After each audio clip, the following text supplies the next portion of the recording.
আমার ভাইরা, আল্লাহ সুবহানাহু ওয়া তাআলা বলেন, এ পৃথিবীর মানুষ, আমি রব্বুল আলামিন তোমাদেরকে অনর্থকভাবে বেহুদাভাবে আমি আল্লাহ অনর্থক আর বেহুদাভাবে দুনিয়ার জমিনে পাঠাই নাই। আল্লাহ তাআলা নিজে বলেন, আফা হাসিবতুম আন্নামা খলাকনাকুম আবাসাও ওয়া আন্নাকুম ইলাইনা লা তুরজাউন। হে মানুষ, আমি তোমাকে ছেড়ে দেই নাই, তোমাকে একটা দায়িত্ব দিয়েছি। আল্লাহ পাক রব্বুল আলামিন বলেন, প্রত্যেকটা জিনিসের একটা একটা করে দায়িত্ব আছে। আপনি যদি মনে করেন বৃক্ষেরও দায়িত্ব আছে, আপনি যদি মনে করেন পাহাড়ের একটা দায়িত্ব আছে, আপনি যদি মনে করেন বড় বড় বন জঙ্গলের মধ্যে অনেক হিংস্র প্রাণীরা আছে, তারও একটা দায়িত্ব আছে। যদি মনে করেন বাজার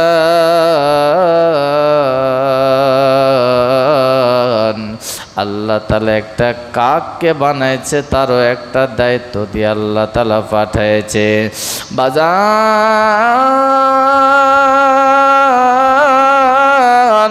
একটা পিপিলিকা আল্লাহ তাআলা তৈরি করেছেন, তারও একটা দায়িত্ব আছে।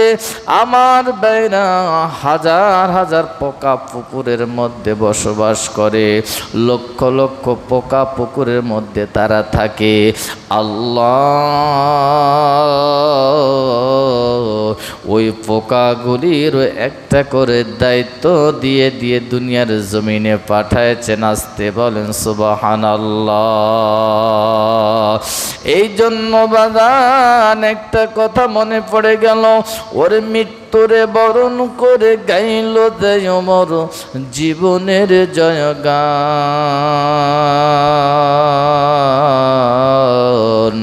দিনের খাতিরে জারুয়া কাতরে সর্ব সকলে করিলেন দান।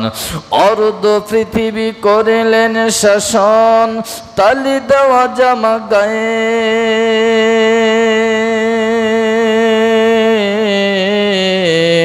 আটার বস্তা পিঠে করে নিয়া সে দিত দোস্তে মায়ে। আজ কোথায় গেল সে মানব দরদি, আজ কোথায় গেল সে মানব দরদি, তৌহিদি সন্তান।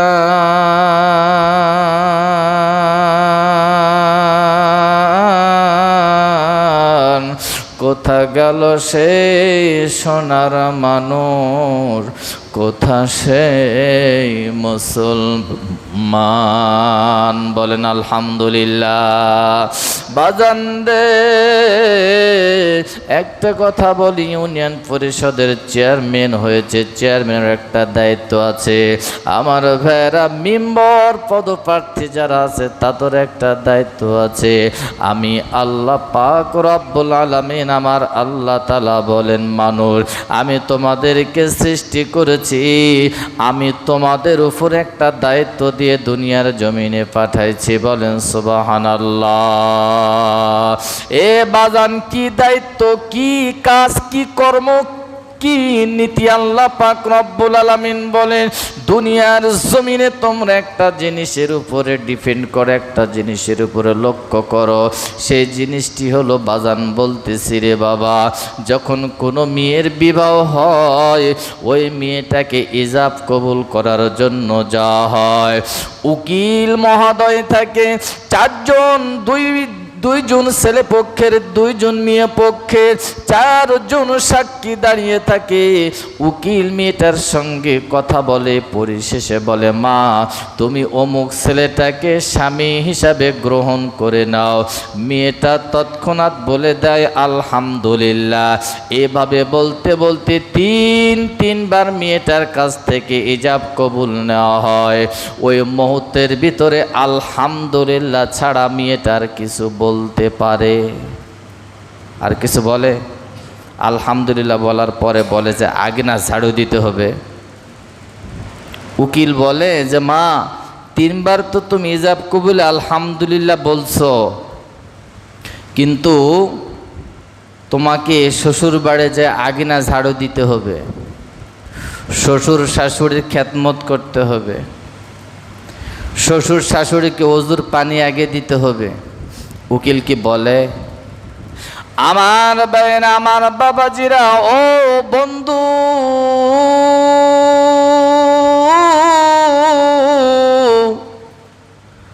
আল্লাহ পাক রব্বুল আলামিন বলেন, আমি মানুষকে একটি কাজ দিয়ে দুনিয়ার জমিনে পাঠাইছি। ওই মেয়েটির কাজ হলো বিবাহ। তার বিবাহ বন্ধন আবদ্ধ হয়ে গেল।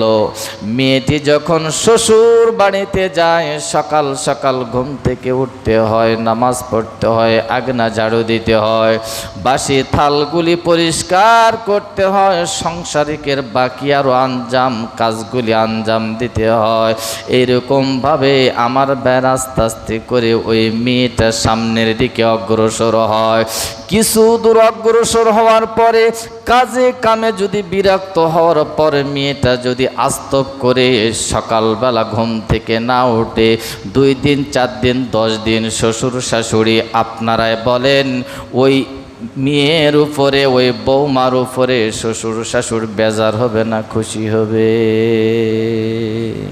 কেমন বৌমা নিয়ে আসলাম, 2 দিন কাজ করলো, 3 দিনের মাথায় বৌমার ওঠে না। বৌমাকে যে কোনো কায়দায় কৌশলে নিয়মে আস্তব করে ঘুম থেকে ওঠানো হলো। মেয়েটা ওঠানোর পরে এবার শাশুড়ি জিজ্ঞেস করে, মা তুমি গত 3 দিন কাজ করেছো, এখন কেন তুমি কাজটা করো না? এবার বৌমা বলেন, আম্মা আমি এই জন্যই কাজ করি না, আমি রিসার্চ করে দেখলাম, গবেষণা করে দেখলাম, আমি যেই দিন হিজাব কবুল করেছি ওই দিন তো এলার কোনো কাজ ছিল না, আমি কেন সংসারিকের কাজ করব? এই জন্য যখন থেকে বুঝে নিয়েছি তখন থেকে আমি আর কাজ করি না, এখন আমি ঘুমন্ত অবস্থায় আছি। আপনারা বলেন, ওই মেয়ে যদি শাশুড়িকে এই কথা বলে, মেয়ের ভাত ওই বাড়িতে থাকবে?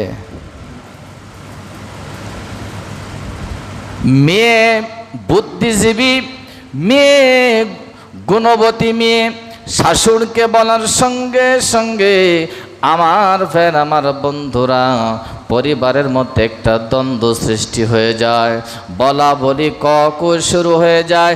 এই বউ আর কোনোভাবে বাড়িতে রাখা যাবে না, সংসারিকের কাজ রীতিমতো আদায় করে না, ছেলেকে শাসাইতে থাকবে, আস্তে আস্তে করে ছেলের কান মন্ত্র দিয়ে দিয়ে আস্তব করে মেয়েটাকে ট্রান্সফার করায় দিবে।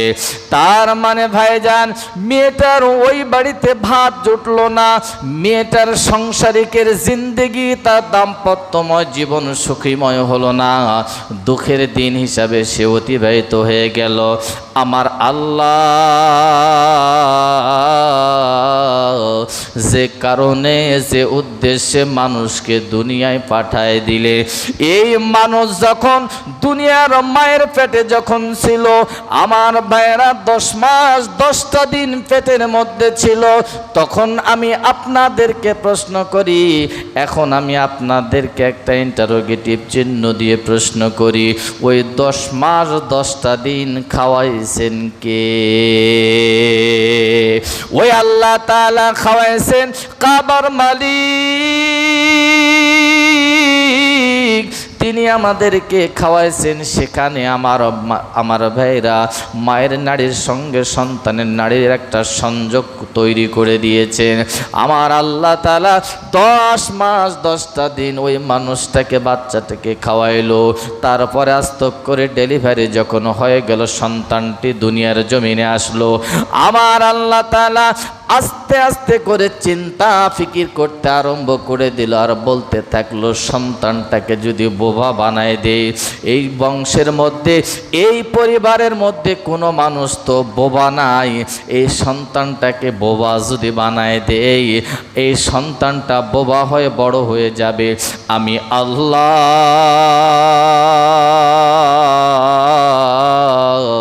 চিন্তা চেতনা করে ওই সন্তানটার আমি হুলকুমের মধ্যে জান্নাতি কথাগুলি, জান্নাতি ফোয়ারাগুলি ওই সন্তান নবজাত শিশুর কণ্ঠের মধ্যে আমি কথাগুলি জারি করাই দেই। বলেন সুবহানাল্লাহ।